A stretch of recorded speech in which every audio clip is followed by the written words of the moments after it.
अगले जन्म मोहे नेता का बेटा ही कीजियो। जी हाँ, ये लाइन कोई मजाक नहीं है, बल्कि आज की राजनीति और बिजनेस का सबसे बड़ा कैरियर गाइड है। देखिए ना, आम आदमी चाहे कितना भी पढ़ लिख ले, कितना भी मेहनत कर ले, उनके लिए प्रमोशन का रास्ता सालों तक बंद पड़ा रहता है। लेकिन अगर आप नेता के बेटे हैं तो फिर आपको गूगल मैप की जरूरत नहीं है, सीधा लिफ्ट मिल जाती है, वो भी एक्सप्रेस वाली। और यही वजह है कि आज हम आपको ऐसी कहानी सुनाने जा रहे हैं जिसे सुनकर आप कहेंगे मेहनत छोड़ो, वोट डालो और दुआ करो कि अगले जन्म में किसी मंत्री के घर में पैदा हो जाओ। गृह मंत्री अमित शाह के बेटे जय शाह की चर्चा तो आप सबने सुनी होगी। क्रिकेट की दुनिया में उनका नाम आज हर जगह पर गूंजता है। लोग सोचते हैं कि क्रिकेट में जगह बनाने के लिए या तो बल्ला पकड़ना आता हो या फिर गेंदबाजी करनी आती हो, मगर यहां तो मामला ही अलग है। नेता का बेटा हो तो बल्ला पकड़ना जरूरी नहीं है, सीधे बोर्ड ही पकड़ लो, पूरा बोर्ड आपकी जेब में हो और पूरा क्रिकेट आपके कंट्रोल में हो। जबकि पूरा देश पाकिस्तान को सबक सिखाने की बात कर रहा है, नेता का बेटा आराम से क्रिकेट के मैदान में मस्ती कर रहा है। यही तो असली चौका है जो बिना खेले लग जाता है। खैर, आज हमारी चर्चा जय शाह पर नहीं बल्कि केंद्रीय मंत्री नितिन गडकरी के बेटे पर है। गडकरी के दो बेटे बताए जाते हैं, निखिल गडकरी और सागर गडकरी। और मजेदार बात यह है कि दोनों ही एथलॉन के बिजनेस में वही एथलॉन जो आपकी जेब को खाली कर रहा है और इनके घर की तिजोरियां भर रहा है। जैसे जैसे आपकी बाइक में एथलॉन वाला पेट्रोल डल रहा है, वैसे वैसे गडकरी परिवार की कारें और बड़ी हो रही हैं। आपने घोटाले तो कई सुने होंगे, हथियारों में घोटाला, राफेल का मामला, शेयर मार्केट में उठापटक, पीएम केयर फंड में सवाल या फिर चुनावी बॉन्ड का खेल। मगर यह नया खेल थोड़ा हटके है। इसमें सरकार खुद मिलावट का प्रचार कर रही है, करोड़ों खर्च करके जनता को बता रही है कि भाई अब डीजल पेट्रोल में इथेनॉल मिलेगा। और जैसे ही मिलावट आई वैसे ही गडकरी जी के बेटों की किस्मत चमक गई। यानी सरकार ने जो प्रचार किया उसका सीधा फायदा घर वालों को मिला। ये वैसा ही है जैसे अगर स्कूल का प्रिंसिपल खुद परीक्षा का पेपर लीक करे और उसका बेटा क्लास टॉपर निकल आए। सब बच्चों को लगेगा कि देखो देखो कितना तेज दिमाग का लड़का है। लेकिन असली कहानी तो कहीं और है। यहां भी वही हाल है, जनता लाइन में खड़ी होकर महंगे पेट्रोल पर आहें भर रही है और मंत्री जी के बेटे नई नई फैक्ट्रियां खोलकर तगड़ा मुनाफा कमा रहे हैं। अब जरा सोचिए, जब साधारण किसान अपनी जमीन बेचता है तो उससे कुछ भी पता नहीं होता। नेताओं और अधिकारियों को पहले से जानकारी रहती है कि प्रोजेक्ट कहां आएगा, सड़क कहां बनेगी, फैक्ट्री कहां लगेगी और पहले ही जमीन खरीद लेते हैं और बाद में सरकार को कई गुना दाम पर बेच देते हैं। यही खेल एथेनॉल में हो रहा है। फर्क बस इतना है कि यहां जमीन नहीं बल्कि मिलावट का लाइसेंस है। सरकार ने कहा देश की भलाई के लिए एथेनॉल जरूरी है, जनता ने ताली बजाई और मंत्री जी के बेटों ने कैश गिनना शुरू कर दिया। इसे कहते हैं घर में शेर और बाहर भी शेर। जनता सोचती रह जाती है कि यह मिलावट हमारे पर्यावरण के लिए है या नेताओं के घर के लिए। असल में यह मामला इतना सिंपल है कि इसे सुनकर आपको हंसी आ जाएगी और गुस्सा भी आएगा। हंसी इसलिए आएगी क्योंकि जनता को ग्रीन एनर्जी का सपना दिखाया जाता है और गुस्सा इसलिए कि असली ग्रीन नेताओं की जेब में जा रहा है। जनता को कहा जाता है कि इथेनॉल मिलाने से प्रदूषण कम होगा, मगर जनता की जेब से निकलने वाला पैसा देखकर लगता है कि असली प्रदूषण भ्रष्टाचार है और उसमें किसी तरह की कोई कमी नहीं आ रही है। ये कहानी सुनते हुए आपको यही समझ आएगा कि मेहनत, ईमानदारी और पढ़ाई लिखाई का जमाना अब गया। असली फॉर्मूला है बाप बड़ा तो बेटा सुपरहिट। और अगर आपका बाप मंत्री हो तो फिर इथेनॉल हो या कोई और हो, हर चीज आपके कैरियर का ईंधन बन जाएगी। अब जरा समझिए कि E20 है क्या। पहले तो बात करते हैं कि E20 का नाम इतना फैंसी रखा गया है। E20 सुनकर लगता है जैसे कोई आईफोन का नया मॉडल हो या फिर कोई स्मार्ट कार हो, लेकिन असल में ये एथेनॉल ब्लेडेड पेट्रोल, मतलब 80% आपका पुराना जाना पहचाना पेट्रोल और 20% एल्कोहल, जिसे गन्ना, मक्का, धान जैसी फसलों से बनाया जाता है। आसान भाषा में कहें तो ये वही शराबी पेट्रोल है जो आपकी गाड़ी की टंकी में मिलावट करके डाला जा रहा है। फर्क बस इतना है कि ये बार वाली मिलावट नहीं है, बल्कि ये सरकार की बार की मिलावट है। सरकार का कहना है कि भाई इससे देश को बड़े फायदे होंगे। पहला फायदा, विदेश से तेल खरीदने पर हमारी निर्भरता कम हो जाएगी। दूसरा फायदा, प्रदूषण कम होगा, हवा साफ होगी। तीसरा फायदा, किसानों को फसल फसल का नया बाजार मिलेगा। और चौथा फायदा, देश ग्रीन एनर्जी की तरफ बढ़ेगा। सुनने में सब कुछ ऐसा अच्छा लगता है जैसे मानो इससे बेहतर कोई स्कीम हो ही नहीं सकती। जैसे मोदी जी खुद डीजल पेट्रोल पंप पर खड़े होकर कहेंगे इसमें मिलावट तो है मगर ये मिलावट राष्ट्रहित में है। लेकिन अब जरा असली साइड इफेक्ट पर आइए। नुकसान भी वैसे ही जैसे डॉक्टर दवाई बेचते समय बताते हैं कि नींद आएगी, सिर चकराएगा, उल्टी होगी, यहां भी बिल्कुल सेम वही हालत है। आपकी पुरानी गाड़ी का एवरेज धड़ाम हो गया, इंजन की सेहत भी खराब हो गई और सबसे बड़ा नुकसान आपकी जेब का कटना है। यानी आपकी गाड़ी अब तेल नहीं खून पीने लगी है। मान लीजिए आपने 100 लीटर पेट्रोल इस्तेमाल किया, सरकार कह रही है देखो देखो हमने इसमें 20 लीटर एथेनॉल डाला है, कितना सस्ता पड़ा। मगर गाड़ी कह रही है भाई मुझे तो प्यास और बढ़ गई है। पहले 100 लीटर में जहां आप 1000 किलोमीटर जाते थे, अब उतनी दूरी के लिए 110 लीटर या 115 लीटर लग रहा है। यानी जितनी बचत का सपना दिखाया गया था वो सब उल्टा आपकी जेब पर लोड बन गया है। साधारण भाषा में कहें तो अगर आपने 100 लीटर पेट्रोल खर्च किया है तो मिलावट की वजह से आपकी जेब से सीधे 8 से 10% ज्यादा पैसा निकल गया है। अब जरा सोचिए, सरकार ने जनता को यह नहीं बताया कि उन्हें तो सिर्फ यही लाइन याद थी, ये ग्रीन फ्यूल है, क्लीन फ्यूल है। असलियत ये थी कि जनता की गाड़ी में धुआं तो उतना ही निकल रहा है लेकिन जेब में धुआं और ज्यादा निकलने लगा है। और सबसे मजेदार खेल तो ये हुआ है कि E20 की मार्केटिंग करने के लिए देश भर के बड़े बड़े सोशल मीडिया इन्फ्लुएंसर को तगड़ा पैसा दिया गया था। अब जो लोग पहले तक फेस वॉश और चिप्स का ऐड कर रहे थे, अचानक से कैमरे पर आकर कहने लगे भाई पेट्रोल में इथेनॉल डालो, पर्यावरण बचाओ, और इसके साथ राष्ट्रवाद का ऐसा तड़का लगाया कि सुनकर लगता था जैसे अगर आपने E20 नहीं डलवाया तो आप देशद्रोही हो जाओगे।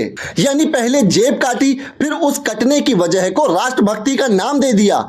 जनता भी चुपचाप ये सोचकर सहन कर रही है कि चलो अगर गाड़ी खून पी रही है तो देश का फायदा तो हो रहा है ना। मगर हकीकत ये है कि फायदा अगर किसी का हो रहा है तो उन लोगों का जिनकी जेब में इथेनॉल की फैक्ट्रियों का मुनाफा जा रहा है। तो अब जब भी आप पेट्रोल पंप पर खड़े होकर टंकी फुल करा रहे हो तो समझ लीजिए कि गाड़ी को आप तेल नहीं सरकार की मिलावट पिला रहे हैं और आपकी जेब से पैसा निकल रहा है, उसकी असली एवरेज कहीं और गिनी जा रही है।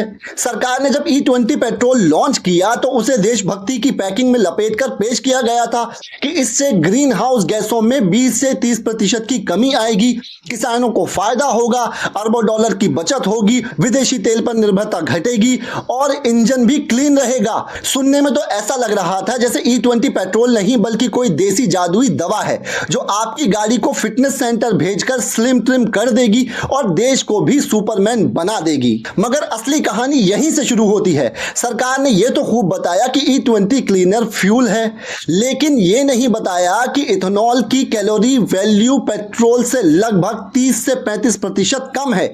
यानी यह उतनी ऊर्जा पैदा नहीं कर सकता। आसान भाषा में कहें तो आपने 100 लीटर पेट्रोल खरीदा जिसमें 20 लीटर एथेनॉल मिला था, अब इस 20 लीटर में लगभग 6 से 7 लीटर की क्षमता गायब हो गई। मतलब आपने पैसा तो 100 लीटर का दिया लेकिन काम आया सिर्फ 94 लीटर का, सीधे सीधे 6% का नुकसान। और यही नहीं, एक्सपर्ट कहते हैं कि प्रैक्टिकली भी यह घाटा 10% तक जा सकता है। अब जरा कैलकुलेटर चलाइए, हर बार जब आप 100 रुपए का पेट्रोल डलवाते हैं तो कम से कम 6 से 10 रुपए का नुकसान आपके हिस्से में आता है। गाड़ी का एवरेज कम होता है, पेट्रोल ज्यादा लगता है और आपकी जेब और तेजी से खाली होती है। यह तो था सीधा साधा और साफ सुथरा नुकसान। ऊपर से बोनस में एक और झटका लीजिए, एथेनॉल पानी सोखता है जिससे फ्यूल टैंक में जंग लगने का खतरा है, इंजन के पार्ट्स जल्दी खराब हो सकते हैं और ठंड में गाड़ी स्टार्ट होने में भी दिक्कत आ सकती है। यानी सरकार ने मिलावट को ग्रीन कहकर पेश किया मगर आपकी गाड़ी का रेड इंजन लाइट जलवा दिया। अब जरा सोचिए कि जिस देश की सरकार 11 साल में गंगा तक साफ नहीं करा पाई, दिल्ली की हवा तक कंट्रोल नहीं कर पाई, वो अचानक पर्यावरण को लेकर इतनी भावुक हो गई है कि आपकी जेब काटकर क्लीन एनर्जी का ठेका ले लिया है। सवाल ये उठता है कि अगर वाकई विदेशी तेल पर निर्भरता कम करनी थी तो फिर चीन से हमारा कारोबार इतनी तेजी से क्यों बढ़ रहा है? असलियत यह है कि यहां खेल राष्ट्रवाद के तड़के का है। नारों में कहा गया कि देश के लिए पेट्रोल में इथेनॉल मिलाओ, लेकिन असल में यह नारा निकला देशवासियों की जेब से पैसा मिलाओ। और अब आइए गडकरी साहब के घर की तरफ। नितिन गडकरी के दो बेटे हैं, सागर गडकरी और निखिल गडकरी। दोनों ही एथेनॉल के धंधे में हैं। सागर गडकरी मानस एग्रो इंडस्ट्रीज चलाते हैं जो सिर्फ इथेनॉल ही नहीं बल्कि शराब, रम और विस्की तक बनाती है। मतलब पेट्रोल से लेकर पैक तक का पूरा ठेका एक ही जगह है। वहीं निखिल गडकरी सियान एग्रो इंडस्ट्रीज से जुड़े हैं जो गन्ना, मोलासिस और अनाज से इथेनॉल बनाती है। मजेदार बात यह है कि जैसे जैसे सरकार इथेनॉल का प्रचार तेज करती गई वैसे वैसे इन कंपनियों का उत्पाद और निवेश भी तेज होता गया। सीधा सा सवाल यह है कि क्या यह महज इत्तेफाक है कि जिस मंत्री ने एथेनॉल के लिए सबसे ज्यादा प्रचार किया उसके ही बेटों की कंपनियां एथेनॉल से तगड़ा मुनाफा कमा रही हैं? वरिष्ठ पत्रकार शीतल पी सिंह ने भी कहा है कि इथेनॉल से आपकी गाड़ी का माइलेज घटा है, मैनेजमेंट का खर्चा बढ़ा है और जेब से निकला पैसा कहीं ना कहीं जमा हुआ है। मगर मीडिया का ध्यान इन बातों पर नहीं है क्योंकि उनके लिए असली ब्रेकिंग न्यूज हमेशा यही रहती है, हिंदू मुस्लिम, दैट्स इट। उनके लिए जैसे हिंदुस्तान के दूसरे मुद्दे तो कोई मायने रखते ही नहीं हैं। यानी आपकी गाड़ी का पेट्रोल खतरे में नहीं है, आपकी जेब खतरे में नहीं है, बस हमेशा हिंदू खतरे में है। गडकरी जी के बेटे की कंपनी का ग्राफ देखिए तो आंखें फटी रह जाएंगी। जून 2024 में कंपनी का राजस्व था सिर्फ 18 करोड़ और जून 2025 में सीधे 510 करोड़। जी हां, पूरे 28 गुना उछाल। मतलब गाड़ी का एवरेज कम हुआ या नहीं, लेकिन इसके कारोबार का एवरेज तो मारुति 800 से सीधे मर्सिडीज हो गया है और ऊपर से हेडलाइन भी जम गई है। महेश्वर परी का दावा है कि गडकरी जी के बेटे की कंपनी सियान एग्रो हमेशा से इथेनॉल नहीं बनाती थी। फरवरी 2024 में धंधा शुरू हुआ। जैसे ही सरकार ने पूरे जोश से एथेनॉल ब्लेंडिंग का डंका पीटना शुरू किया, इनका रेवेन्यू भी रॉकेट की तरह उड़ने लगा। नतीजा यह हुआ कि जो कंपनी का शेयर एक साल पहले 41 रुपए था अब 668 रुपए तक पहुंच गया है। कहने वाले कह रहे हैं कि गाड़ी का माइलेज घटा है, लेकिन यहां तो लौंडे का मुनाफा बढ़ गया है। सोशल मीडिया पर इस पर खूब शोर मच रहा है। लोग आंकड़े गिनवा कर कह रहे हैं कि सरकार ने जनता की जेब से निकालकर नेताजी के घर में तिजोरी भरने का इंतजाम कर दिया है। आम जनता को मिला तगड़ा नुकसान और गडकरी फैमिली को मिला तगड़ा फायदा। जनता का एवरेज घटा, शेयर का एवरेज आसमान चढ़ गया। गाड़ी का पार्ट खराब हुआ लेकिन कंपनी के पार्टनरशिप मजबूत हुआ। अब मजा तो इसमें और यह है कि इस पूरे खेल को बचाने के लिए सिर्फ मंत्री जी के भाषण ही नहीं बल्कि सोशल मीडिया इन्फ्लुएंसर की फौज भी खड़ी कर दी गई। ऑल्ट न्यूज की रिपोर्ट के मुताबिक करोड़ों फॉलोअर्स वाले चैनल्स और अकाउंट से बार बार E20 का गुणगान कराया गया। सबने लगभग एक ही स्क्रिप्ट पढ़ी, देश के लिए अच्छा है, ग्रीन है, क्लीन है। और इस प्रचार में पेट्रोलियम मंत्रालय से लेकर BPLC और IOCL जैसी कंपनियों के ऑफिशियल अकाउंट भी शामिल थे। मतलब सरकारी प्रचार मशीन और प्राइवेट इन्फ्लुएंसर का मिला-जुला महायज्ञ चल रहा था। अब आप समझिए कि E20 का खेल ऐसा है कि गाड़ी आपकी, पेट्रोल आपका, नुकसान आपका, लेकिन मुनाफा साफ साफ कहीं और पहुंच रहा है। जनता के एवरेज का सत्यानाश हो रहा है, लेकिन नेताजी के परिवार का बिजनेस एवरेज पावर बूस्टर पर दौड़ रहा है और ऊपर से राष्ट्रवाद का तड़का, ताकि आप चुपचाप जेब कटवाते रहें और सोचें कि ये बलिदान भी मां भारती के नाम पर है। सवाल यही है कि आखिर इतना पैसा बहाकर प्रचार कौन करवा रहा है? अगर सरकार करवा रही है तो पैसा कहां से आया है? जाहिर है जनता की जेब से। और अगर वाकई इथेनॉल इतना ही शानदार, इतना ही क्लीनर, इतना ही देशभक्ति वाला ईंधन है तो भाई फिर इतनी ढोल नगाड़ा मार्केटिंग की क्या जरूरत है? है। वाह रे लोकतंत्र, यहाँ लूट भी रहे हो और अपनी ही लूट का विज्ञापन भी खुद के पैसों से देख रहे हो। अब जरा इस परिवारवाद पर भी नजर डालिए। बीजेपी सत्ता में आई थी, परिवारवाद के खिलाफ राहुल गांधी, अखिलेश यादव, तेजस्वी यादव सब पर तंज कसा गया था कि ये तो बाप दादाओं की बदौलत चल रहे हैं। लेकिन आज तस्वीर देखिए, बीजेपी के बड़े नेताओं के बेटे बिजनेस हो या राजनीति हो या फिर क्रिकेट की दुनिया, हर जगह कूद फान कर रहे हैं, और वो भी इतनी रफ्तार से कि मुंह खुला रह जाए। अमित शाह जी के बेटे जय शाह को ही ले लीजिए, कौन सा संघर्ष देखा है आपने, कौन सी परीक्षा पास करते हुए देखा है? मगर पूरी दुनिया का क्रिकेट उनकी जेब में है। अगर उनके पिता गृह मंत्री ना होते तो क्या जय शाह सच में बीसीसीआई में बैठकर पूरी दुनिया को घुमा रहे होते? शायद नहीं। और फिर वही बीजेपी जिन राहुल, अखिलेश, तेजस्वी को परिवारवादी कहकर चिढ़ाती थी, वही लोग आज सड़क पर संघर्ष करते दिख रहे हैं, जनता के मुद्दों पर लड़ रहे हैं, लाठी डंडे खा रहे हैं, जेल जा रहे हैं। यानी परिवार से आने वाले के बावजूद वो जनता की लड़ाई लड़ रहे हैं। अब जरा अपने ही नेताओं पर नजर डालिए। शिवराज सिंह चौहान जी का परिवार, राजनाथ सिंह जी का परिवार, सब पर तरक्की की सीढ़ियां लिफ्ट की स्पीड से चल रही हैं। और जनता आज भी अपनी गाड़ी के एवरेज घटने का दर्द झेल रही है।